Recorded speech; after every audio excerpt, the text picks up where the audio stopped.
Hey guys, this is my channel, Only Hands, and welcome to my first poker vlog. If you want to know more about me, watch until the end of the video. Tonight, I'm heading to MGM National Harbor. It's a Saturday night, and I have plans to play 1-3 no limit holdem. When I get there, the waitlist is pretty long for 1-3, so I decided to also get on the list for 2-5. This is something I don't normally do, but I've always been curious about the sizing of these games and the people that play them, so I decided to sit down, wait for a seat at 1-3, play it safe, and try to avoid putting myself into tough spots.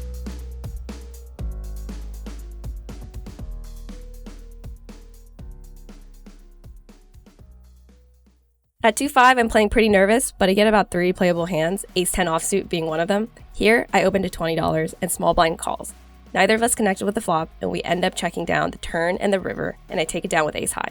This is the first pot I've won at 2-5 at MGM, so I'm pretty excited about that. I play a few more small pots that don't go to showdown, including queen-10 offsuit and suited connectors. I do fold an ace-jack offsuit in the small blind to a pre-flop 3-bet before my action. This is something I don't normally do in 1-3, even though it's pretty standard play. However, it does show that I'm playing really tight in this game and am wary of big pots. While I know I am capable of playing at 2-5, and I did have fun in this mini session, my bankroll just isn't quite up for it yet, and I know there's still room for me to grow as a poker player before I move up in stakes. I'm watching my name move up the 1-3 list when I look down at pocket 9s on the button. The under the gun one opens to $20, and there's one caller before I decide to call as well. While this is normally a 3-bet for me, I decide to play it safe and instead look to set mine or play a bigger pot on a low board. The pre-flop aggressor has a pretty big stack, so I'm not trying to blow up this pot. A low board or 9 does not come though, as the flop is ace-high. The pre-flop aggressor c-bets for $30, and I decide to peel one because he could be doing this with a lot of hands that don't include an ace that I could still be ahead of. I'm ready to go to showdown, and when turn and river gets checked down, he shows ace-5 suited for a flop top pair. Well, that's it for me for now, playing 2-5. Hopefully one day these tables will be my stomping grounds, but for now, I'll take the loss of $97 and head to my 1-3 table. Alright, let's go. After a decent wait, I'm happy to be playing at 1-3, and it's a friendly table where there are multiple regulars that seem to know each other pretty well. The table is mostly older men, with 2 young guys that seem to squarely fit the young aggressive player archetype, so I'm keeping my eye out for them. I'm in my comfort zone and ready to play when on my second hand in, I look down at pocket kings. There's a shadow of $6, and since I am under the gun 1, I am first to act. I open to 25. I'm disappointed to see that only the hijack calls, one of the aforementioned young aggressive guys. We go heads up to the flop, which comes king high. I flop top set. I'm salivating, but I know I must maintain control of what I do here to get maximum value. Having this board entirely locked up, I check quickly with intent to check raise, and I'm disappointed yet again that he checks right back. Given this action, I'm not entirely sure what kind of hands I could try to extract value from on later streets, and hope to fade a club. However, knowing that he checked back flop probably means that he won't be on a club draw. When the jack of diamonds shows up on the turn, there are now 2 flush draws, and a straight draw. While I still have the best hand, the board gets a little dicey and it's absolutely time to get value. There's no reason to slow play anymore. I bet 35 into the $50 pot. Villain doesn't take too long before he raises to $95. Music to my ears. I'm definitely happy about this action, and I'm now trying to figure out if the move is to call or to re-raise. Given that he's an aggressive player, this action doesn't entirely surprise me, since there's a solid chance he's semi-bluffing with an ace-high flush draw of either the club or diamond variety. He can now have a combo draw with ace-10, ace-queen, or queen-10 of either suit. Unfortunately, this is my second hand in, so I don't really have my nerves quite sorted out yet, so I can't really think straight and take a little bit longer to decide on what to do. Eventually I settle on calling because my hand is shaking and I can't do math in my head to figure out what the right number to raise would be anyways. In hindsight, I think this is definitely a mistake that requires a re-raise, since I want to put all flush draws in a tough position and commit their stacks before they hit their card or miss their card. Hands like King Jack will also not fold to this. The only hands that would be folding are pure air, and not that many players in 1-3 will raise turn with absolutely no equity. The river reveals to be the queen of clubs. At the time, I believe this to be the absolute worst card because the front door flush hit and the board is way more connected. Thinking about it afterward, it doesn't really have to be the absolute worst card, as it is a high club and it removes a lot of the combos I put the villain on the turn. I followed through my plan as I did not call a turn to get blown off by the river. However, I decided to call this river because I am mentally prepared to call with my entire stack, and if he doesn't have that much anyways, he might be enticed to bluff this river, and I'm okay with going to showdown anyways because of the third club. I'm well aware that the villain has hands that he could be valuing on the river that I still have beat, so I might as well call down whatever he has, and there's a solid chance he will put me all in. So I check, and the villain looks at my stack and grabs a huge stack of green chips and moves them toward the middle, effectively putting me all in. I snap call, and he turns over jacks. I definitely did not think he had that. I am so relieved as I quickly turn over my kings, and he looks at me as surprised, saying that I was so annoyed about the run out, like that I looked annoyed and that he thought he was good. I'm stoked to scoop this pot so early on in my session, and I hope the run good continues. After a few small pots with ace-9 suited and 7-10 suited immediately following my pocket king's hand, I look down at another fun hand, pocket sevens. I raise under the gun to $20 with this medium pocket pair, and the same villain from the pocket king's hand raises me to $75. Everyone folds and it gets back to me. Out of position, heads up, I immediately know that it's not profitable to call here. If I don't flop a set, I'm pretty much completely dead in the water, and I won't even be comfortable with a lowered because he could easily have me edged out with 8s or higher. While there's always a good chance I could double up in another cooler with this player, I don't think I have the odds to call here. I let go of my poker face, I show my distress, and the villain then calls me out and says I pretty much have to fold with the look that I'm giving him. While I agree, I also pick up that he prefers that I fold. And even with this live read, I tank for 10 more seconds and eventually decide it wasn't worth it to set mine in this situation and then fold. The villain looks relieved, and I know that my read was correct. And he does me the wonderful favor of showing me the 3 of the hearts before he returns his cards to the deck. My best guess is that he either had ace-3 of hearts or pocket 3s, both hands that I have huge edge over, but not out of position. A couple more hands go by. I'm a little bit card dead when I look down at 2-4 suited. This is a playable hand, so I decide to limp in the cutoff. There has been a decent amount of limp pots in the past hour, very few 3-bet pots, and virtually no 4-bet pots. So I feel like this is an okay thing to do at this table. I'm not punished this time, and it ends up becoming a family pot -1. So let's see what happens. The flop comes Jack 2-8, 2 spades. The low jack bets $12 into a $16 pot. I connected with this board, and he could easily have a baby flush draw since he limped, so I think, why not, and I call. We go heads up to the turn, which is the 4 of diamonds, giving me 2 pair. I know I'm good, especially when the low jack checks to me. At this point, I make the mistake and only bet about 1/3 of the pot, which was $15. If he had top pair, so if he had a jack or a flush draw, he would have easily called up to a pot-sized bet, given the dynamics of this table. He quickly calls, and so I know I made a mistake and did not bet enough on this turn. And the river turns out to be inconsequential, which gives me the confidence that I still have the best hand. He checks to me again, and I make another mistake when I bet small to 15 to try to get small final ounce of value. And it is likely that the villain actually missed a flush draw because he thinks about it, looks a little bit uncomfortable, and folds. It's too bad, I played this hand horribly, and I missed out on a ton of value. This hand is pretty interesting, and I'm playing against a player that's been at the table for a while but hadn't gotten to any hands with.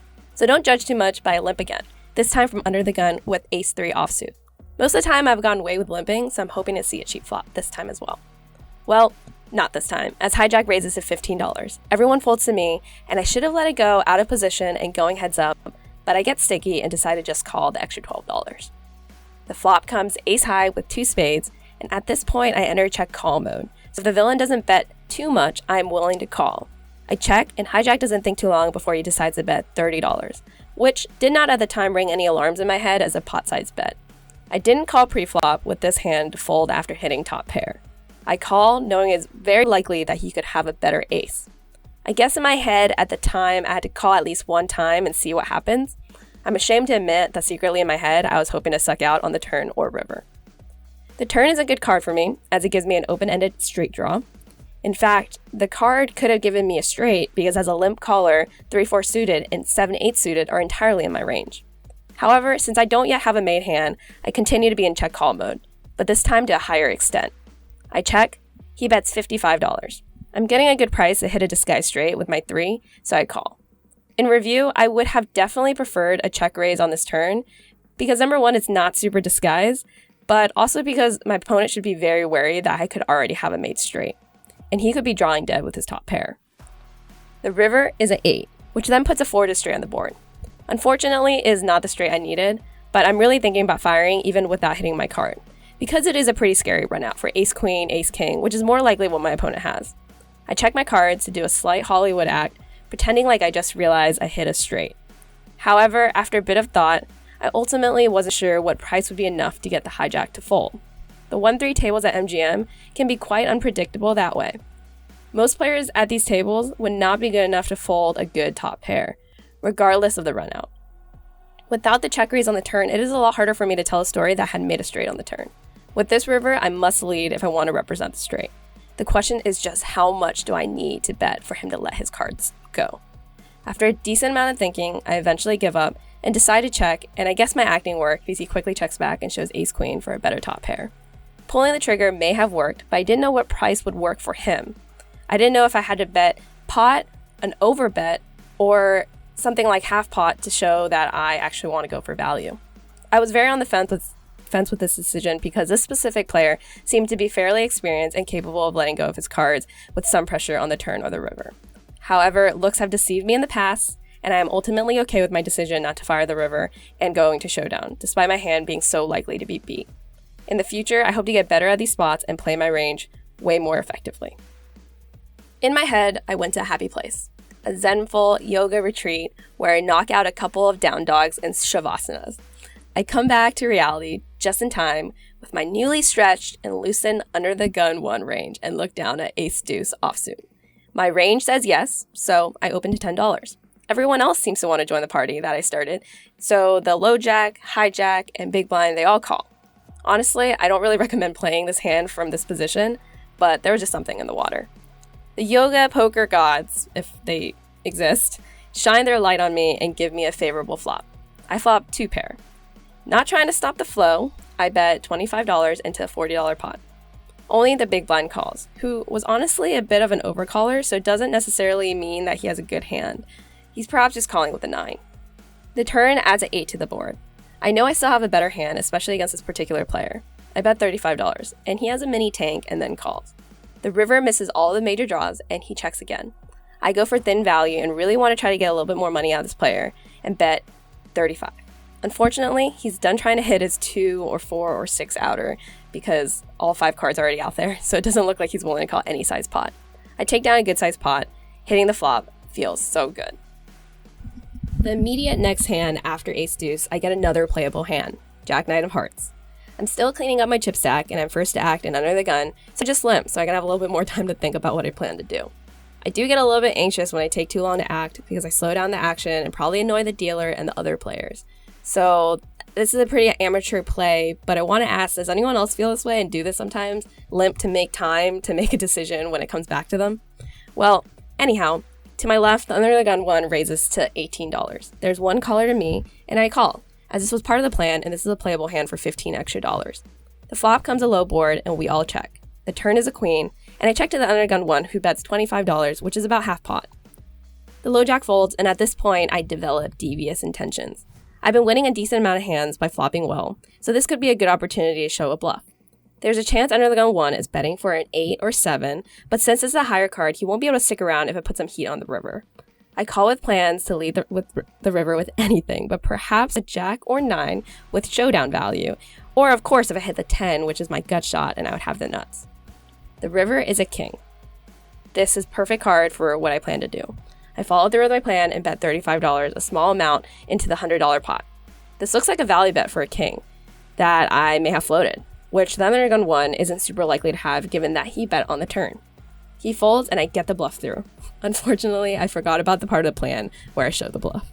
I open in big blind to $23 after there are 4 limpers to me, with ace-queen suited. This table is pretty limp happy, so they're all upset at this, as each of the limpers feel the ultimate pain as they let go of their $3 hands, and only the button calls, which gives us a $55 pot as we head to the flop. The flop is jack 10 high with 1 diamond, so I have 2 overs, a gut shot, and backdoor diamonds. Not a terrible flop. So I see bet 15, and the button promptly raises to $40. This was the same player from the ace-deuce hand just immediately before this, and prior to this very moment, he hadn't raised a single time since I sat down, so this immediately raises alarms for me. I call with decent equity, hoping to see a favorable turn, and the offsuit deuce is not that. I check to the aggressor again, and he goes all in, making it really easy for me to let it go. I said, "Your jack 10 is good," and he's like, "You're right." I'd like to think he wasn't lying to me. I feel like sometimes I go on these runs where I get a particular suit back to back, and this time is no different as I look down a nice suited connector, in the diamond variety from a late position, a hand I plan to play to the flop. There's one limper in the low jack when the hijack raises to $17. While this variable opening size at this table is a bit annoying sometimes, it doesn't really make a difference to me if it's $12, $15, or $17. I call. Hijack has been playing really tight and has been complaining to the dealer about not getting any hands, so I'm definitely trying to play cautiously against him. The under the gun that had limped also calls to $17. We're going $51 in the pot to the flop, which is 7-8 jack, 2 diamonds. I absolutely smash this flop with an open-ended straight draw along with the diamond draw. Like I always do, I visualize a good card to come on the turn. A 4, 9, or diamond are all good cards, but this time in my head, I choose to imagine a 4 of diamonds on the turn. With this combo draw, when it gets checked in me, I bet $30. The under gun calls quickly and the hijack folds. I can't believe my eyes when I see the turn, which is exactly as I had prophesized. The 4 of diamonds. I now have made a flush, but I also have a straight flush gut shot. The under the gun checks in me and I try to trap and secretly also hoping to get a high hand, so I check back, knowing I'm good and really with a larger intent of trying to trap for the river. On the river, he checks in me again. It is not likely he's doing this with a higher flush or a flush at all, so now I know I must go for value. I think about it for a second and then bet $60 into a $110 pot, which is about half pot. He thinks for a while, looks a little uncomfortable, and then throws in calling chips. I show my hand, and it's good. It's likely my check back on the turn got me max value from a top pair. In fact, I probably could have eked out a little bit more value on the river, as it appeared to be a bluff in position. Anyhow, I'm happy with this hand, and I take down a nice pot. It's been about an hour and 50 minutes, and I'm up $448 in this session so far. This is pretty good because I went into the session planning to film my first poker vlog. Some of you might relate to this, but I try to not let winner's tilt get to me at this point. This phenomenon where I start loosening up and making super light calls because I feel like I just can't lose. This is very present in my mind, and I tell myself to continue to play smart. Well, speaking of vlog, let's take a little break for me to introduce myself. Thanks for making it this far already on my first poker vlog. There's quite a bit more as this ended up being a 6-hour session. I hope you're enjoying my hand so far. The genesis of this poker vlog came from my love for the poker ecosystem on YouTube. I felt that this has been a great way for vloggers to keep themselves accountable and document their journey. I've learned a lot from these professional players and feel ready to contribute to this world. While I've played poker for about 3 years, I haven't really had a chance to take it more seriously and play more regularly until about the last year. So I'm definitely not trying to teach too many people as I'm still very amateur and this is still very much part-time. Also, until I hit considerable success in low limits like 1-3 at MGM or 2-5 at somewhere like the Bellagio, I do not plan on moving up in stakes. I also don't plan on playing many tournaments in the meantime. I mostly love traveling for work or pleasure and making a stop at the local poker attraction nearby. I want to use this as an opportunity to get better at poker by analyzing my hands after, how I can improve and identify any trends to my mistakes. Also, I just wanted to always develop video editing skills and explore Premiere Pro. And lastly, I'm interested in just practicing my public speaking and communication skills. So make sure to follow me on Instagram at onlyhandspoker, where I post some nice chip stacks, and that's where you can reach me as well. Currently, my Instagram is a nice collection of all the poker rooms I've been to in the past, and I definitely have plans to return. I'm still fairly new to this game and still learning, since this is a hobby and not my career, so I don't get as many study hours as I would ideally have. I do watch a lot of poker vlogs to study, but most people remind me that's not actually studying. Definitely open to all feedback related to my poker playing and my vlog formatting. Going forward, I plan to make at least 2 vlogs a month. I also plan on making singular videos that I'll post on my Instagram. Well, that's it about me for now, especially since you're here for Only Hands. So this hand isn't particularly interesting because it's 3-5 offsuit, but the reason I'm showing it is because it really helped my table image. The dealer had reminded me that it was my time to straddle, so as a joke, I felt like I had to, and I put it out there, the $6. It folded all the way to the big blind, who's the only person that then limped the straddle, so he put in an extra $3. And I thought it was a good time with all the winning and all this good luck that I've been able to hit to show a really terrible hand. So I raise to $25 and I get an instant fold. But I flip over my cards and everybody got a chance to see that, oh, this girl, she can be pretty loose. My table image has definitely been established at this point, especially to the player directly to my left, who got a front row seat to my cocky 3-5 off play. He's an older gentleman that I recently sat down and had only seen me play one hand at that point. I'm in the big blind this time with ace-jack offsuit. He's under the gun and he opens to $10.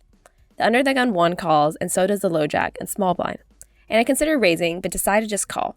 I think with ace jack, I can definitely play it safe and navigate the flop to get max value. If I had ace jack suited or ace queen off or better, I probably would lean more towards a raise, but since I'm out of position and don't want to reopen the action with a marginal hand against what the under the gun could possibly have, I decide to keep the pot smaller before seeing the flop. I immediately regret my decision not to raise when I see the flop come out to be ace jack 4 with 2 spades. I check and flow with intent to check raise this flop. My new table buddy to the left bets $30. I follow through with my plan and check raise is $75. In hindsight, I definitely raised too small here. Given my table image, the connected board, and my position at the table, it would have made a lot more sense for me to raise to at a minimum $90, preferably $100. With this bet, the under the gun doesn't think very long before swapping his red for 2 green chips, calling my 75. Hoping for a clean turn, we get an okay turn, an offsuit king. At this point, I slow down, with fears that he just turned a better hand than me, although the likelihood he had ace-king or turned a straight is extremely small. I check, hoping he will bet this turn and then I can call. However, I have a lot of issues with this line because if he had a flush draw, he most definitely would want to take this free card, and there's a lot of missed value on this turn. I'm really hoping that the river is a blank, but I get quite the opposite of that. The absolute best card hits the river, the jack of spades. So now I'm absolutely praying that he hit his flush. Ready to stack my new neighbor, I check and wait to see for him to act. I'm extremely disappointed when he quickly checks back and shows pocket 5s, which is kind of a loose call on the flop. Who knows what he might have done on the turn or the river if I had bet after calling my check raise with 3rd pair. Although I don't feel like I made the absolute minimum on this hand, it definitely does not feel great that I made not the maximum. So me and the guy on my left are in a bit of a back and forth at this point when I get 7s here in the small blind. The straddle is live, and there are 2 limpers to the straddle, and I decide to raise to $30. The big blind, so my nemesis, he calls, and the straddle, cut off, and button fold. The flop is ace-ace deuce. I check, and villain checks back. Turn is a jack, so it's another higher card to my pair, so I have 3rd pair. There's no use to bet here, so I check again. He checks back. The river, I figured I might be good with all this checking down, especially when it's a low card that's not a diamond. So I bet $40. The villain probably thinks I have complete air at this point, and he thinks for a while, then swiftly picks up raising chips to $150. I know that there's a very high likelihood he could have an ace or jack, but it's pretty much just a hero call, and there's a chance he whiffed a draw, but I'm not really willing to pay the money to find out. I don't really feel like now is the time to take a stand against this player, so I fold. And it's clear to me that this guy thinks I play loose because right after fold, he looked at me and said that I bluffed too much. I'm in the big blind when I look down at a not terrible but not great hand, 5-9 suited. The under the gun raises to $10, the low jack calls, hijack calls, button calls, small blind calls, and to close the action for $7, I think it's good to go, so I also call. The pot is now $60 when the flop comes queen, jack, 9, 2 clubs. So I have bottom pair and a flush draw. I check and flow, and under the gun bets $60. Everyone folds, and I call. The pot is now $180, and we're on. I would love to see a club on the turn. One time, please. Let's go. And the turn is the king of clubs. And I'm so excited. I hit the flush again. However, it's not a great flush, so I still have to play a little bit with caution.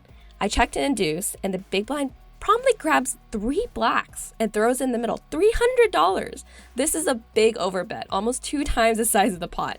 And this is against villain, who we've already had 3 back and forth hands. He said that I was bluffing too much, so who knows what he had that hand previously, but he clearly thinks something about me, so he's probably trying to be very aggressive early on. So there's a solid chance he has me beat with a flush. At least he has an ace of clubs.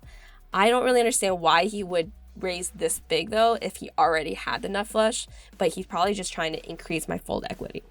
But he could have a set or an overpair or even ace 10 for a gut shot, and I have all those beat outright. So it is a super wet board, and I'm very 50-50. I go into the tank, but at the end of the day, it's really about the betting size and how suspicious it was. I look down at my stack, and 300, would have about 430 left. The villain has about 230 behind, however, so that's what we're effectively playing for. And I don't see a point in waiting for the river when he has so little behind. So at this point, I jam and I go all in. And he pretty much has to call, which he does, and he flips over king-queen offsuit for a turned top 2. The river is clean, and I make about 600 in this hand. He grunts loudly, and I am so happy that I finally defeated the villain. I'm all in.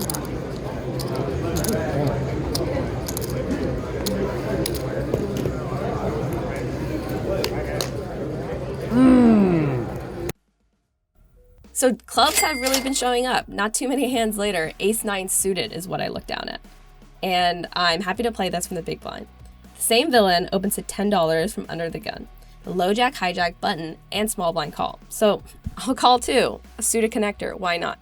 In hindsight, I probably should have raised this hand and played it a little bit more aggressively, especially after my previous hands. So we're going $60 a flop, and it's pretty much the same flop. 9, 4, 10, 2 clubs. I have middle pair and a flush draw. And the villain under gun, he c-bets for $10 into $60 pots, so a very small bet.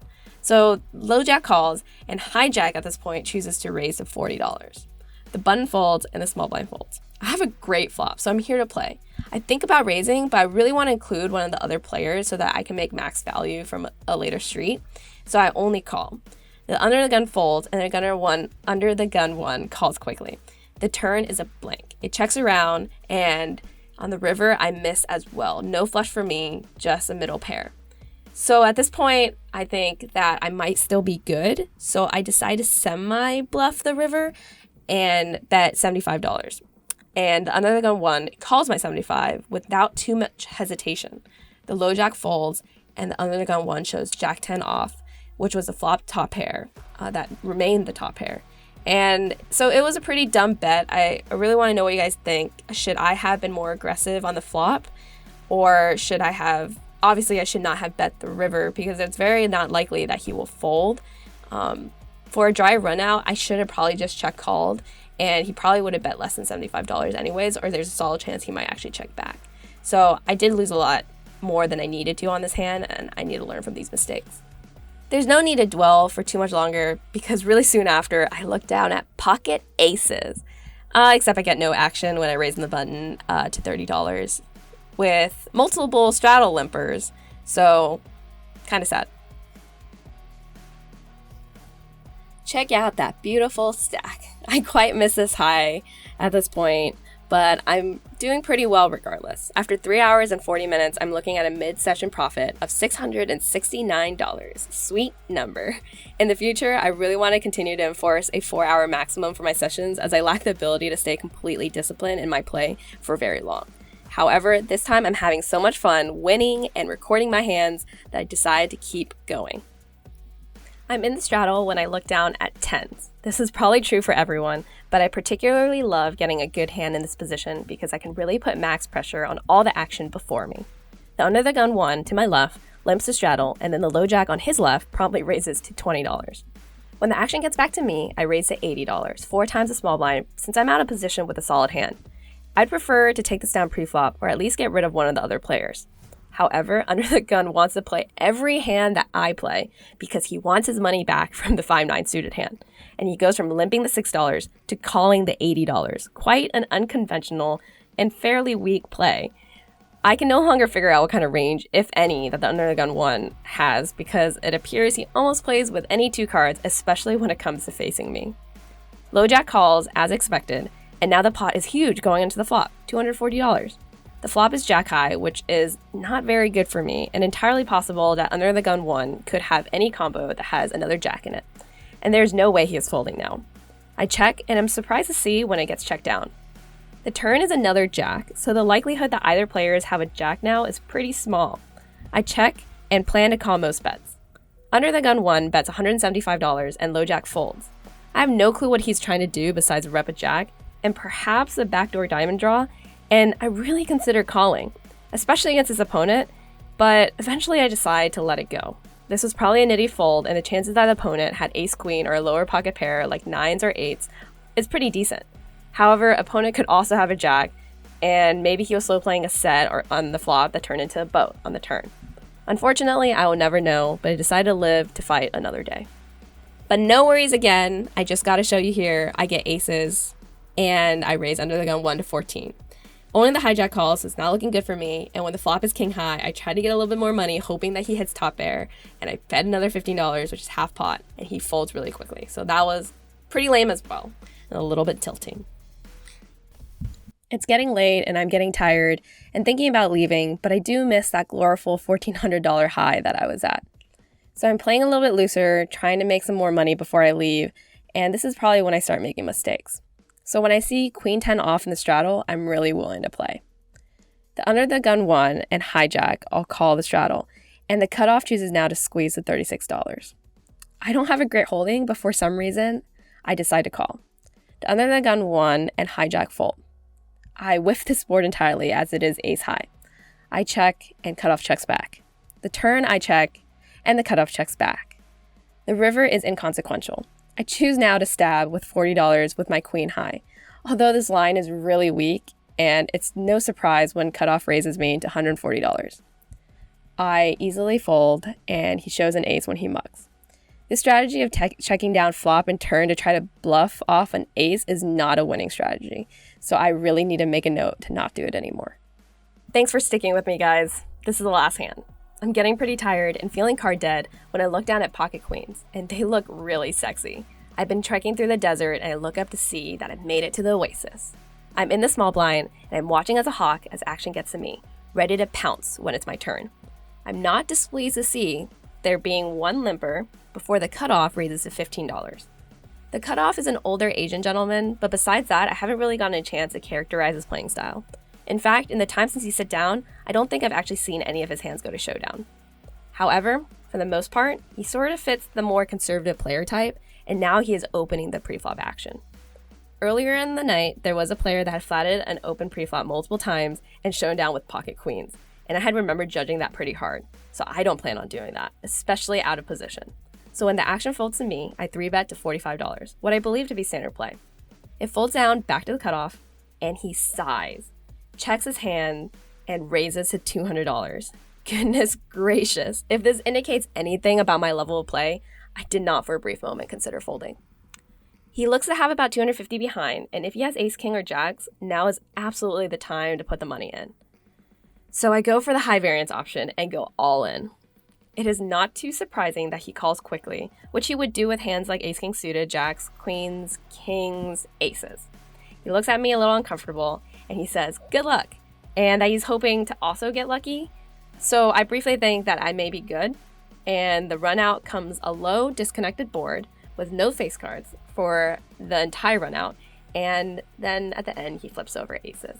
Of course, hindsight is 20/20, and now as I review the footage, I see a clear side re-raise, which in old man coffee language is definitely aces.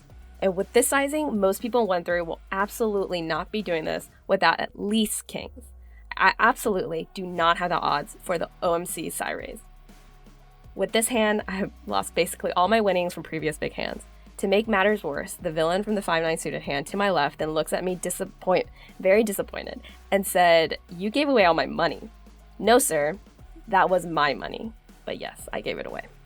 I'm feeling my emotions get the best of me, so I play a few more hands and then decide to call it night with what little profit I have left. What a roller coaster. I played for about 6 hours. At the height, I was about $1,400 stack with my $400 buy-in, so about a $1,000 profit, but at the end of the day, I made it out with $2. I'm completely grateful for the fact that I still ended up positive, and I hope to get it more next time. For the outro, here are some hands that didn't make the cut for the vlog. One of the toughest parts about stitching together this vlog was figuring out what hands made the most sense to include. But even with all the cuts, this vlog still ended up about 40 minutes long, which I hope has been entirely minute for minute enjoyable for you all. Clearly, I'm still a developing player, and certainly also do not play with players that will mix it up too often, but I hope this vlog is entertaining to you nonetheless. This vlog is as much for you as an audience as it is for me to reflect on my actions, allow me to face the hard truth of whether my decisions made any sense. Well, there's my first poker vlog. There has been so much anticipation for me as I work on researching how to do this and building the environment to best release it. There were also a few failed sessions where my table footage was so bad, and I had to figure out how to get that system right. I hope you enjoyed watching it as much as I enjoyed playing the hands and making the vlog. Vloggers are right, this does take a long time. For the 6-hour session, I spent over 50 hours editing it. Of course, I was learning Premiere Pro and Audacity while I was doing it, and took me a couple times to do the voiceovers correctly and cleaning up the graphics. This will entirely be worth it as I get feedback from you guys. I can't wait to see my poker game improve alongside the quality of my vlogs. For the last time, thanks again for watching. I'll be back again with a new vlog soon.